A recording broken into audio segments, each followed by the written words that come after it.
Hello. Good morning student. हम अपना chapter जो कर रहे हैं साझेदारी फर्म के खाते उसके बारे में बात करना चाहेंगे। तो नेक्स्ट हमारे पास जो उसका टॉपिक्स आता है वो क्या आपके पास साझेदारी संबंधी लेन देन लिखना। मतलब हम जो अकाउंटिंग ट्रीटमेंट है वो किस प्रकार से करने वाले हैं। देखो, साझेदार के जो लेखे होते हैं वो दोहरा लेखा प्रणाली के आधार पर तैयार किए जाते हैं।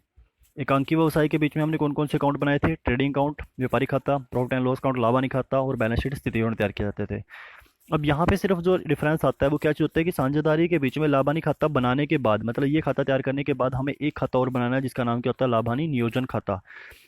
वो क्यों बनाया जाता है? देखो, साझे जो लाभानी खाता हम बनाते हैं, प्रॉफिट एंड लॉस अकाउंट हम बनाते हैं, वो बनाने से हमारे पास क्या होता है? किसी भी फर्म के शुद्ध लाभ पता लगते हैं, लेकिन उन लाभों को हमें किसमें बांटना होता है? साझेदारों के जो लाभ विभाजन अनुपात होता है उसके बीच में डिवाइड करने होते हैं। तो इसके लिए हमें एक अलग से खाता बनाना पड़ता है जिसका नाम क्या हो जाता है आपके पास? लाभानी नियोजन खाता, जिसको हम क्या बोलते हैं? Profit and loss appropriation account. तो यदि इस अकाउंट्स के हम बारे में बात करने वाले हैं तो इस अकाउंट का यदि आपको देखें तो दो चीज़ें आपको इस अकाउंट्स के बारे में याद रखनी है। सबसे पहले, ये आपके पास एक नॉमिनल अकाउंट है। नॉमिनल अकाउंट में क्या होता है? जिसके डेबिट में सारे के सारे एक्सपेंसेस लिखे जाते हैं और क्रेडिट में सारे के सारी इनकम लिखे जाती हैं। तो प्रॉफिट एंड लॉस अकाउंट में आपके पास जो परफॉर्मर रहता है, ये तो मैंने आपको वैसे बताया कि डेबिट में एक्सपेंसेस आएंगे, क्रेडिट में इनकम्स आएंगी। तो इसकी दो साइड होती हैं, एक साइड डेबिट होती है और एक साइड क्या होती है? क्रेडिट। परफॉर्मा क्या रहता है? डेबिट वाली साइड में पार्टिकुलर, उसके बाद अमाउंट, फिर पार्टिकुलर और अमाउंट। देखो, हमारे पास खर्चे क्या क्या हो सकते हैं। हम जितना कुछ भी पार्टनर्स को देते हैं वो क्या क्या दे सकते हैं? सैलरी, कमीशन, पूंजी पर ब्याज, इंटरेस्ट ऑन कैपिटल, या फिर कुछ पैसा कहीं कुछ टाइम्स के लिए हम क्या कर लेते हैं? रिजर्व करके लिख लेते हैं, जिसका नाम क्या हो जाता है? To reserve. उसके बाद क्रेडिट वाली साइड में सबसे पहले इसको शुरू किया जाता है by P and L account से। By P and L account का मतलब क्या होता है? जो आपके पास कोई प्रॉफिट आता है प्रॉफिट एंड लॉस अकाउंट से, उसको यहाँ पे ट्रांसफर कर लिया जाता है। यहाँ पे हमारे पास साझेदारी फर्म में एक इनकम होती है। वो इनकम कौन सी होती है? यदि साझेदारों ने फर्म से कुछ पैसा निकाला है तो उस पैसे के ऊपर वो जो ब्याज देते हैं, इंटरेस्ट ऑन ड्रॉइंग। तो ये दो अमाउंट्स हमारे पास क्रेडिट में रहने वाली हैं, बाकी सारा कुछ कहाँ पे आएगा? डेबिट में। क्या क्या हो सकता है? सबसे पहले हमने क्या लिखा? Bye profit and loss account. उसके बाद जो पार्टनर्स को से हमें मिला है, पार्टनर से हमें क्या मिल सकता है? यदि पार्टनर्स ने बिजनेस से कुछ पैसा निकाला तो उस पैसे के ऊपर क्या दे सकते हैं? ब्याज दे सकते हैं। और जो पार्टनर बिजनेस से कुछ पैसा निकालते हैं तो उसको क्या बोला जाता है? ड्राइंग। और जब उसके ऊपर हमें ब्याज मिल रहा है तो हम क्या बोलेंगे? Interest on drawing. वो जितने भी पार्टनर हैं हम उसके नाम को उसमें मेंशन कर देते हैं, ABC समथिंग कुछ भी। हम पार्टनर्स को क्या क्या देते हैं? सैलरी हो सकती है, कमीशन हो सकता है, इंटरेस्ट ऑन कैपिटल हो सकता है, रिजर्व हो सकता है। उसके बाद टोटल करने किया क्रेडिट साइड का, डेबिट साइड की जितनी भी टर्म्स थी वो माइनस करने के बाद जो बैलेंस बचेगा उस बैलेंस को हम ट्रांसफर कर देते हैं profit and to profit transfer to partners. Capital account या करंट अकाउंट शब्द यहाँ पे लिखा जाता है, जैसे इन्होंने लिखा हुआ है देखो, AS कैपिटल अकाउंट या फिर AS करंट अकाउंट। अब कैपिटल कब आएगा, करंट कब आएगा? मैंने आपको अभी थोड़ी देर पहले बताया था कि हमारे पास जो कैपिटल होती है, पूंजी होती है, वो दो प्रकार की होती है। एक तो बताया था कि एक फिक्स्ड होती है और एक बताया था फ्लक्चुएटिंग होती है। जब फिक्स्ड होती है तब हम प्रॉफिट को ट्रांसफर करते हैं करंट अकाउंट में। ये ध्यान से सुनना, जब कैपिटल क्या हो? फिक्स्ड हो। प्रॉफिट को ट्रांसफर कहाँ करेंगे? फ्लक्चुएटिंग, सॉरी, करंट अकाउंट में। और यदि फ्लक्चुएटिंग है, परिवर्तनशील है, फिर कहाँ ट्रांसफर करते हैं? कैपिटल अकाउंट में। तो उम्मीद करते हैं कि आप लोगों को समझ में आ गया होगा। और इसका जो परफॉर्म रहता है, इसका परफॉर्मेंस सेम वैसे ही रहता है जैसा आपके पास प्रॉफिट एंड लॉस अकाउंट का था। देखो, ऊपर हमने क्या लिखा? Profit and loss appropriation account. उसके बाद फॉर द ईयर एंडिंग शब्द, सबसे पहले क्या लिखा? Profit and loss appropriation account. उसके बाद फॉर द ईयर एंडिंग, क्योंकि ये साल के अंत में ही बना जाता है तो फॉर द ईयर एंडिंग शब्द लिखा जाता है।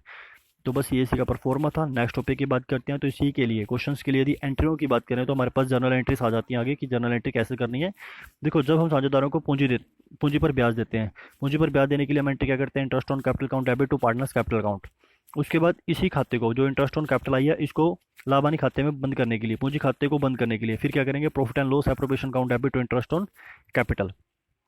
ये थोड़ा सा बात करते हैं। तो आप यदि अकाउंट आपको आ जाता है तो एंट्रीज आप खुद भी कर सकते हो। जैसे देखो, मैं आपको एंट्रीज के बारे में थोड़ा सा बता सकता हूँ। यहाँ पे क्या लिखा है? Profit and loss appropriation account है। टू वाली साइड एंट्री में कहाँ जाती है? क्रेडिट में। यदि हमें सैलरी की एंट्री करनी है तो हम क्या लिखेंगे? Profit and loss appropriation account debit to salary. Commission की करनी है तो क्या लिखोगे? Profit and loss appropriation account debit to commission. Interest on capital की करनी थी तो अभी ये एंट्री बन रही थी ना, profit and loss appropriation account debit to interest on capital account. यदि इस प्रकार इधर से करनी हो तो बाय वाली चीज जाती है डेबिट में, तो प्रॉफिट एंड लॉस अकाउंट का चला जाएगा क्रेडिट में। तो एंट्री क्या करोगे? Interest on drawing account debit to profit and loss appropriation account. Next entries पे देख लेते हैं। देखो, इंटरेस्ट ऑन कैपिटल के में क्या किया? Interest on capital account debit to partners capital हो जाएगा। उसके बाद जब सेकंड एंट्री करेंगे इसकी, तो बंद करने के लिए profit and loss appropriation account debit to interest on capital, जो अभी मैंने ऊपर से बताई थी आपको। ड्रॉइंग की बात करते हो तो सेम इसके लिए भी ऐसे ही करोगे। Partners capital account debit to interest on drawing. उसके बाद जब इन खातों को बंद करोगे तो बंद करने के लिए क्या हो जाएगा, interest on drawing count debit to profit and loss appropriation account. देखो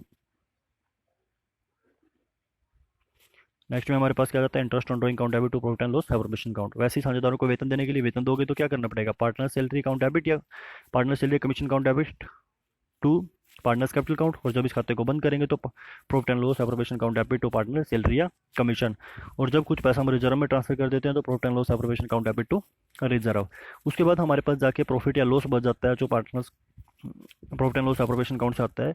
और उस लॉस या प्रॉफिट को ट्रांसफर करने के लिए अभी हम प्रॉफिट की एंट्री बता देते हैं, लाभ आणि नियोजन खाते के क्रेडिट शेयर, मतलब लाभ को स्थानांतरित करने के लिए आप एंट्री क्या करोगे, profit and loss appropriation account debit to partners, या तो कैपिटल अकाउंट हो सकता है या करंट अकाउंट हो सकता है, ये हम आपको पहले ही बता चुके हैं। तो नेक्स्ट हमारे पास आ जाता है लाभ हानि खाता और लाभ हानि नियोजन खाते में अंतर क्या चीज़ होता है। लाभ हानि खाता और लाभ हानि नियोजन खाता, इन दोनों के बीच में अंतर की बात करते हैं। देखो सबसे पहले हमारे पास क्या लिखा हुआ है, बनाने की विधि। जो एक पॉइंट लिखा है, मेथड्स क्या रहते हैं, बनाने की विधि या बनाने की अवस्था।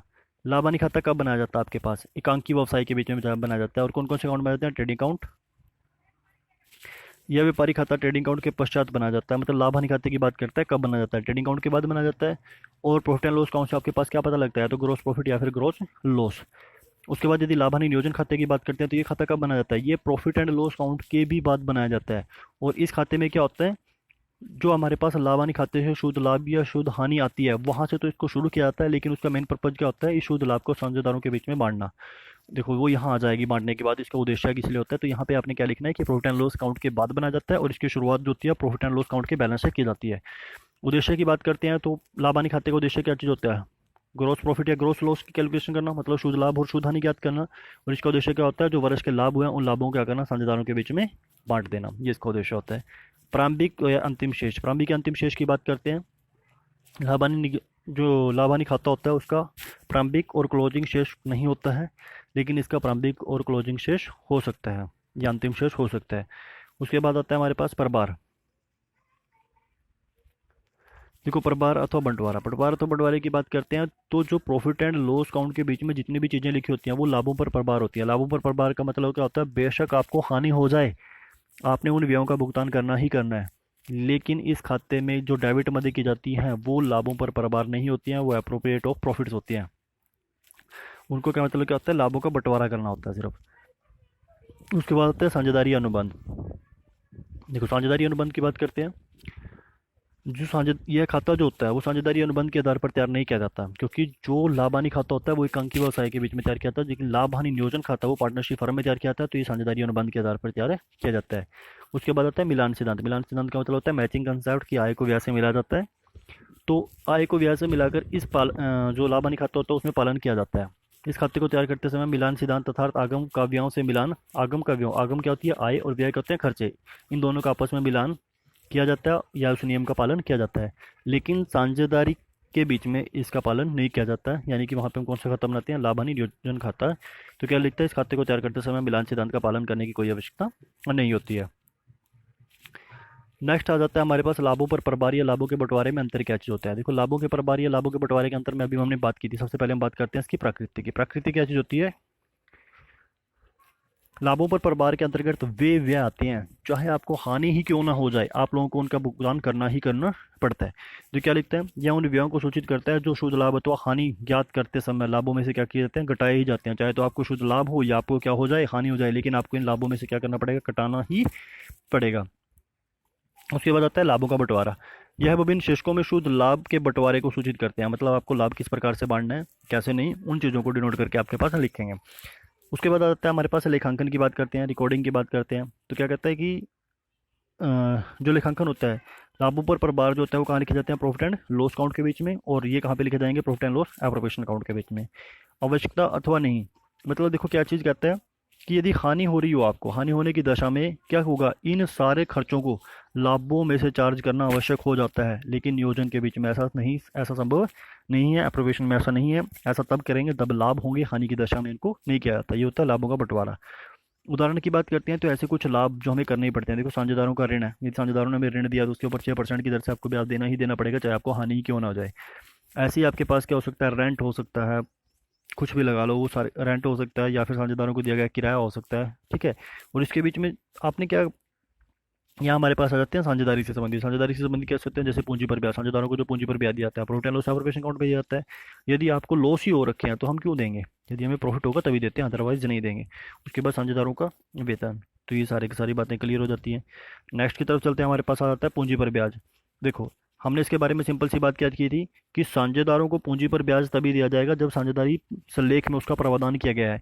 यदि साझेदारी संलेख के बीच में कुछ भी नहीं कहा गया तो हम पार्ट साझेदारों को पूंजी पर ब्याज नहीं देंगे।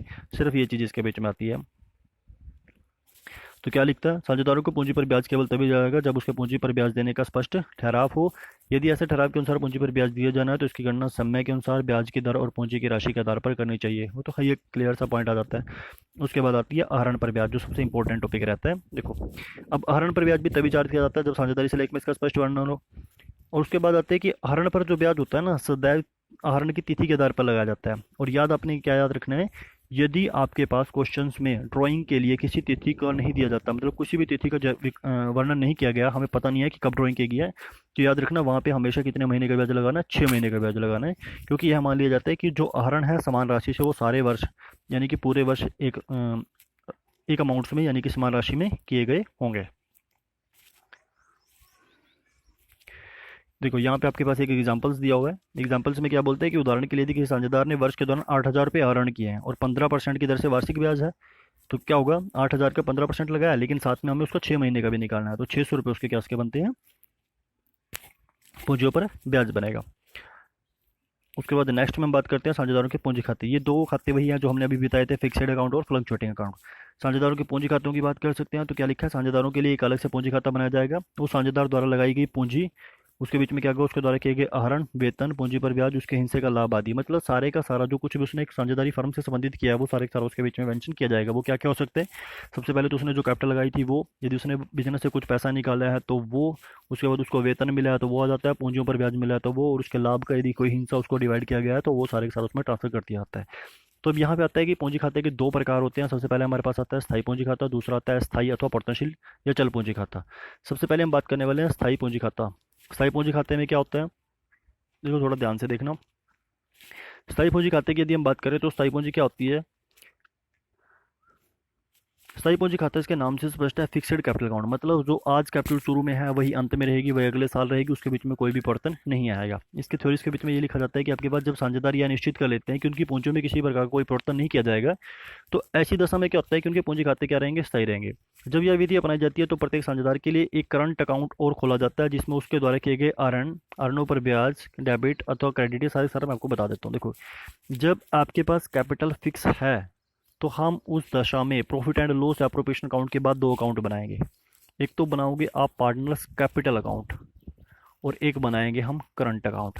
अब कैपिटल अकाउंट के बीच में क्या मेंशन किया गया है कि सब साझेदारों की कैपिटल फिक्स्ड है तो कैपिटल में तो कोई परिवर्तन नहीं होगा ना, तो वहाँ याद रखना आपने दो परिवर्तन हो सकते हैं। वो दो परिवर्तन कौन कौन से हो सकते हैं, जब साझेदार आपके पास करंट साल में, जो करंट ईयर आपके पास है उसके बीच में और कैपिटल लगा दे, एडिशनल कैपिटल लगा दे, या फिर अपनी कैपिटल में से कुछ पैसा निकाल ले। देखो, जब हम सबसे पहले परफॉर्मा बनाएंगे, कैपिटल फिक्स्ड है, दो परफॉर्मे बनाने हमने, एक तो परफॉर्मा और कैपिटल अकाउंट का और एक साथ में करंट अकाउंट का। जब हम कैपिटल अकाउंट का परफॉर्मा बना रहे हैं तो हम वहाँ पे क्या करेंगे, सबसे पहले तो उनकी कैपिटल का बैलेंस लिखेंगे, by balance broke down. Capital का बैलेंस क्रेडिट होता है तो क्रेडिट साइड में हम क्या लिख रहे हैं, by balance broke down opening balance लिख दिया। दो चीज़ें यहाँ पे आएंगी, ये दो क्या चीज़ है, बाय कैश और यहाँ पे टू कैश। देखो, जब कोई पार्टनर बिजनेस में कैपिटल लगाता है तो हम उसके लिए एंट्री क्या करते हैं, कैश या bank account debit to partners capital account. Partners capital account कहाँ जा रहा है, क्रेडिट में, तो क्रेडिट वाली साइड में हम क्या लिखेंगे, बाय कैश या बैंक, जो हमने ये लिखा हुआ है। यदि तो, और साथ में क्या लिख दिया, एडिशनल कैपिटल, यदि वो क्या करता है, कैपिटल को लगाता है, एडिशनल कैपिटल लगाता है, तो तब उसको क्रेडिट साइड में लिखना है बाय कैश या बैंक से। यदि कोई पार्टनर बिजनेस से कैपिटल निकालता है तो हम उसके लिए क्या लिखते हैं, एंट्री जो हम जनरल एंट्री करते हैं वो क्या करेंगे, पार्टनर्स कैपिटल अकाउंट और डेबिट टू कैश या बैंक अकाउंट। अब कैश का हमें क्या करना है, पार्टनर्स कैपिटल अकाउंट बना रहे हैं, पार्टनर्स कैपिटल अकाउंट कहाँ पे है, डेबिट में, तो डेबिट वाली साइड में क्या लिखेंगे, टू कैश या बैंक अकाउंट, और बैंक में क्या लिख दिया, क्या कर रहे हैं वो, विड्रा कर रहे हैं, किस चीज़ को, कैपिटल को, तो विड्रा कैपिटल। तो ये दो चीज़ें आ सकती हैं, या तो उन्होंने एडिशनल कैपिटल लगाई हो या उन्होंने कैपिटल को निकाला हो, तो दो एंट्रीज पार्टनर्स कैपिटल अकाउंट में जाएंगी, अदरवाइज कोई भी एंट्री पार्टनर्स कैपिटल अकाउंट में नहीं जाएगी। कब, जब कैपिटल क्या है आपकी फिक्स है। दो अकाउंट बना चुके आप, डेबिट क्रेडिट साइड से टोटल करो जो भी अमाउंट आता है, डेबिट का माइनस करके उसके बीच में क्या निकाल लो, क्लोजिंग बैलेंस निकालो, जिसको हम क्या लिखेंगे, to balance carried on closing balance. Second proforma की बात करते हैं, जो हमें बनाना होता है करंट अकाउंट। अब देखो, करंट अकाउंट की यदि हम बात करें तो करंट अकाउंट से पहले मैं आपको थोड़ा सा जो हमारे पास था रिवैल्यूएशन अकाउंट, उस पर चलते हैं और वो बताते हैं। रिवैल्यूएशन अकाउंट पे यदि हम बात करें तो रिवैल्यूएशन अकाउंट पे हमने क्या देखा, सॉरी रिवैल्यूएशन नहीं, profit and loss appropriation account. Profit and loss appropriation account से जितनी भी ट्रांजैक्शन आपके पास थी, देखो एक profit and loss appropriation account का जो परफॉर्म है आपके पास, तो हमने यहाँ पे जो डेबिट साइड में पार्टनर्स को दिया था ना, जब हम इसको पार्टनर्स कैपिटल अकाउंट बनाते हैं तो इसको क्रॉस में ट्रांसफर करेंगे क्रेडिट वाली साइड में, और इधर से जो भी था हमारे पास जो प्रॉफिट का बैलेंस हमने ट्रांसफर किया था इसको छोड़कर, फर्स्ट बैलेंस को इसको छोड़कर बाकी जो यहाँ पे क्रेडिट में आता है उसको ट्रांसफर करेंगे इस साइड में, ये सारे के सारे जाएगा क्रेडिट वाली साइड में। लेकिन जो ये पैसा कुछ रिजर्व में ट्रांसफर किया था, ये पार्टनर को तो नहीं दिया ना, ये बिजनेस की सुरक्षा के लिए कुछ रखा था या पार्टनरशिप की सेफ्टी के लिए रखा था, तो इसको ट्रांसफर नहीं करेंगे, बाकी सबको क्या कर देंगे, ट्रांसफर कर दिया जाएगा। और क्रेडिट वाली साइड में याद रखना, इंटरेस्ट ऑन ड्राइंग तो जाएगा जाएगा, इसके साथ साथ आपके पास जो ड्राइंग की अमाउंट थी वो भी लिखा जाता है। तो ये आप चीज़ लोगों को आप याद रखना है। उसके बाद हम बात करते हैं, वहीं पे चले जाते हैं जहाँ पे हम फिक्स्ड कैपिटल का जो परफॉर्मा कर रहे थे करंट अकाउंट का। देखिएगा ये हमारे पास परफॉर्मा है, याद रखना अपने पास जो करंट अकाउंट के बैलेंस होते हैं वो क्वेश्चंस में क्रेडिट में भी होते हैं डेबिट में भी होते हैं। यदि क्रेडिट में तो आपको क्रेडिट वाली साइड में लिख देना, और यदि डेबिट में तो आपको डेबिट वाली साइड में लिखना है। उसके बाद जो डेबिट साइड में profit and loss appropriation account की डेबिट साइड में जो कुछ भी लिखा होता है उसको यहाँ पे क्रेडिट में ट्रांसफर करना है। मैंने कहा था ना अभी क्रॉस में ट्रांसफर करेंगे ऐसे, तो क्रॉस में ट्रांसफर करने का मतलब क्या होगा, देखो भाई इंटरेस्ट ऑन कैपिटल हो सकती है, सैलरी हो सकती है, उनको कमीशन दिया हो सकता है, और उस खाते से यदि प्रॉफिट आएगा तो प्रॉफिट हो सकता है। जो by profit and loss appropriation account लिखा है ना, जो आगे लिखा है partnership account share of profit, profit का जो शेयर था ये इसी का पार्ट है। उसके बाद इस साइड में क्या आ सकता है, मैंने बोला था अभी ड्राइंग हो सकती है, इंटरेस्ट ऑन ड्राइंग हो सकती है, और यदि आपको profit and loss appropriation account से लॉस हुआ है तो वो लॉस हो सकता है, ये सारे का सारा जो लिखा हुआ है। उसके बाद इसका आप क्या करोगे, बैलेंसिंग फिगर निकालोगे, बैलेंसिंग फिगर से आपके पास क्या बच जाएगा, बैलेंस कैरी डाउन आ जाएगा। ये आपके पास पूंजी के प्रकार का पहला खाता था, फिक्स्ड अकाउंट यानी कि स्थायी खाता, जिसके बीच में हमें दो परफॉर्मे बनाने पड़ेंगे, एक पार्टनर्स कैपिटल अकाउंट के नाम का, एक पार्टनर्स करंट अकाउंट के नाम का। सेकंड पे बात चलते हैं, सेकंड हमारे पास आ जाता है अस्थायी पूंजी खाते, जिसको हम क्या बोलते हैं, fluctuating capital account. Fluctuating capital accounts की यदि हम बात करते हैं तो इसके बीच में पूंजियां जो होती हैं वो स्थिर नहीं होती हैं, तो साझेदार को जो कुछ भी मिलता है वो हम सिर्फ उसके एक ही अकाउंट में दे देते हैं। कौन से अकाउंट में, परफॉर्म ऑफ कैपिटल अकाउंट। अब कैपिटल अकाउंट जब आप बना रहे हो तो हमने क्या करना है, जो अभी अभी पीछे हम अकाउंट बना के आए हैं उन दोनों की अमाउंट्स को अलग अलग खाते में लिखा था ना हमने, उन सबको एक ही परफॉर्मे में लिख देंगे। जैसे क्या है देखो, हमने दो परफॉर्मे बनाए थे, एक तो पार्टनर्स कैपिटल अकाउंट के लिए, पार्टनर्स कैपिटल अकाउंट्स के बीच में जितनी भी आपके पास क्रेडिट की टर्म थी, जैसे बैलेंस लिखा था, एडिशन कैपिटल लिखा था, क्रेडिट में लिखा था। उसके बाद करंट अकाउंट में जो जो ट्रांसफर किया था वो क्रेडिट में लिखा था। तो जब हम फ्लक्चुएटिंग अकाउंट बना रहे हैं तो इन सारी टर्मों को एक ही अकाउंट में प्लस करके लिख देंगे, मतलब ये भी क्रेडिट में आएंगी, ये भी क्रेडिट में, सारी सारी कहाँ लिखेंगे, कैपिटल अकाउंट में। ऐसे ही डेबिट वाली साइड में ये बैलेंस तो नहीं होगा जब हम बंद नहीं कर रहे हैं खाते को, तो यहाँ से विड्रॉ किया हुआ, और यहाँ पे साथ में कौन सा हो सकता है, ड्राइंग का और इंटरेस्ट ऑन ड्राइंग का, तो इसको भी एक ही साथ में ज्वाइंट करके लिख दिया जाएगा। देखो वहीं पे देख लेते हैं इसको। देखो ये आपके पास परफॉर्मा ऑफ करंट अकाउंट का है, sorry pro forma of capital account का है, कब, जब आपके पास कैपिटल क्या है, फ्लक्चुएटिंग है, पर्तनशील है।